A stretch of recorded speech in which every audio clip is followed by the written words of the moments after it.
Hey, what's going on? In this video, I'm going to be making a 228 layer Damascus chef knife. I'll start by cutting and cleaning 19 alternating layers of 1084 and 15N20 high carbon steel. In order to get the forge welds to set properly, I grind off all of the mill scale and then clean the surfaces with acetone.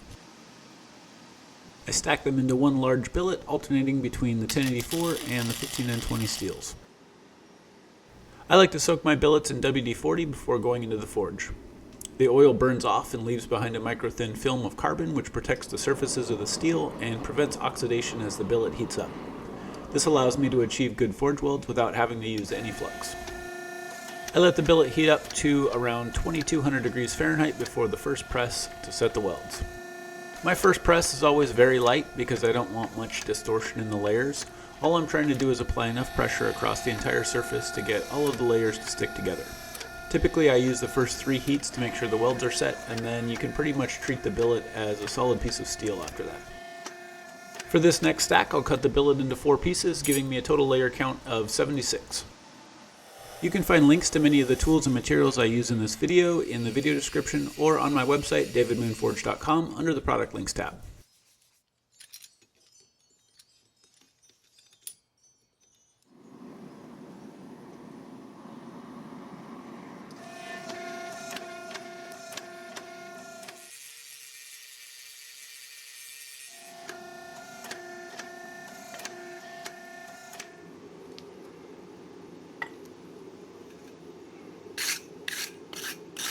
For the next stack, I cut the billet into 3 pieces, giving me a total layer count of 228.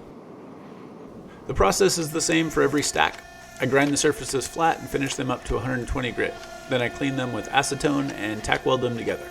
I give them a quick dip in the WD-40 and then into the forge and up to around 2200 degrees Fahrenheit.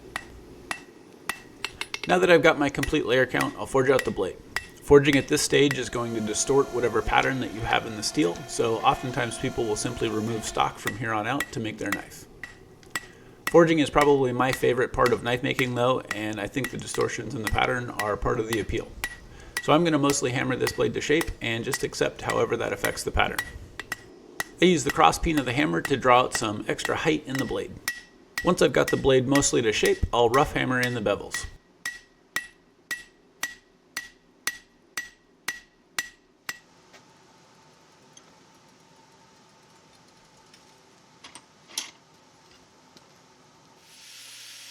I clean up the profile and the bevels on the grinder and make sure everything feels good in the hand.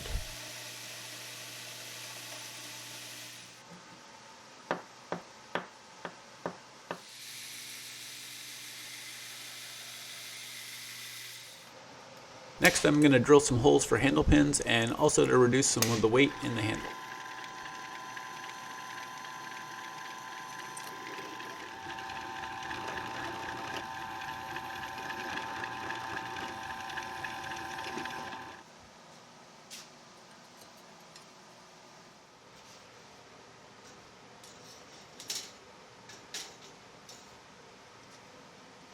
For this knife, I'm doing 3 normalization cycles, one at 1650, one at 1500, and one at 1400 degrees Fahrenheit.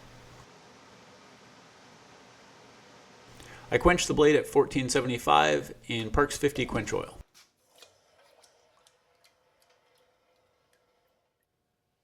After pulling the knife out of the quench oil, I place it between 2 aluminum plates and blow some air through the plates with an air compressor.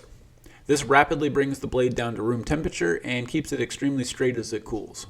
I found that this really helps with warping on forged blades.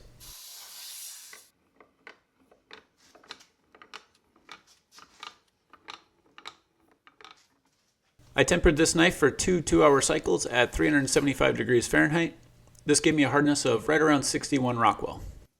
I always think it's pretty cool when you get a little glimpse of the pattern in the steel after quenching a blade.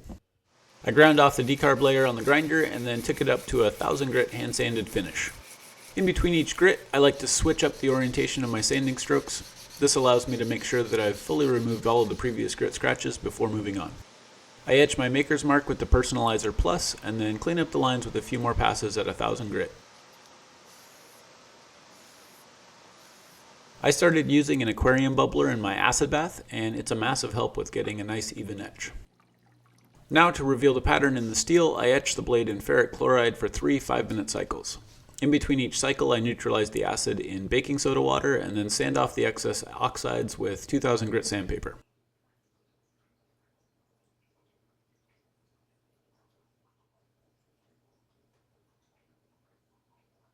The last etch I do is in instant coffee. This helps to really darken up the 1084 and doesn't really affect the 15N20, so it gives the pattern some great contrast. This knife is going to get a pair of buffalo horn scales for the handle.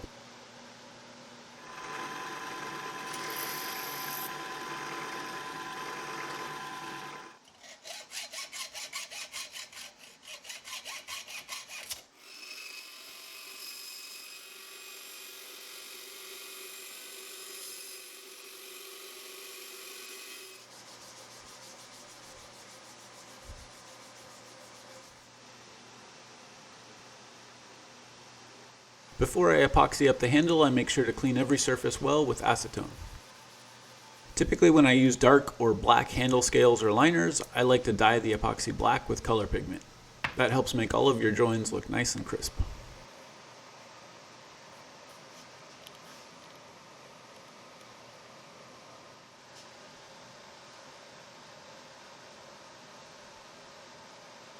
I let the epoxy cure overnight before shaping the handle.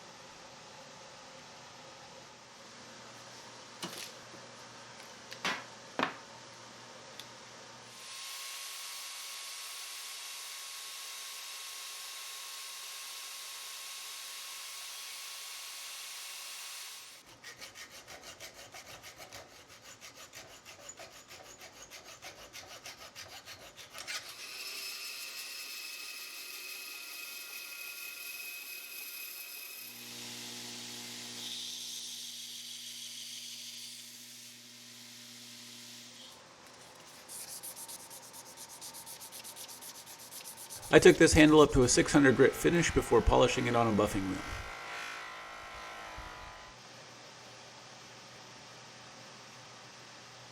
I like to sharpen my knives on a set of diamond stones at 300, 1200, and 3000 grit. I also use these angle guides to ensure a precise secondary bevel. This knife got a 14-degree bevel. Next, I remove any burr and give a final polish on the edge with a double-sided leather strop loaded with 5 micron and 3.5 micron diamond paste.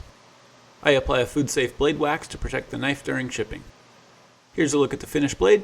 Thanks for watching.